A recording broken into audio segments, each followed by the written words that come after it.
Magandang gabi.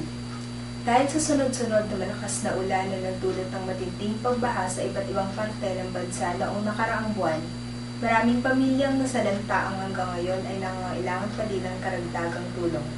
Kaya naman samot-saring relief operations ang inilunsad ng UST Simbayan Community Development Office bilang tugon sa mga ito. Narito si Renzo Flores para sa ibang detalye ng balita. Matapos ang isang buwang relief operations na isinagawa ng UST Simbayan, walang patid pa rin ang pag-abot nito ng tulong sa mga nasalanta ng sunod-sunod na kalamidad sa buong bansa.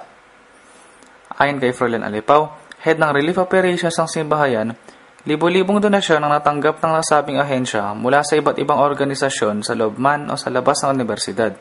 Bukod pa dito, nakakalap din sila ng humigit kumulang 200,000 piso na relief funds na kanilang gagamitin para sa karagdagang pangangailangan o operasyon.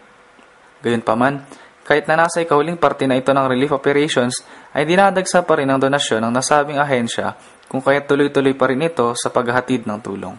Tayo sa Bagong Silangan, Caloocan, Kasiglahan Village sa Rizal, Rodriguez Rizal, Bagong Silangan, Quezon City, tapos meron din sa Muntinlupa, Agonoy, Bulacan, Nabotas, Bando, Bulacan, and then yung huli, yung dalawang huli, Santa Cruz, Manila, Angono.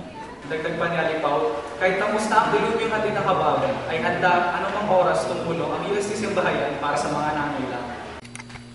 Manatiling nakatutok sa Journey News para sa iba pang balita. Muli, ito si Angelica Vito, nag-uulat.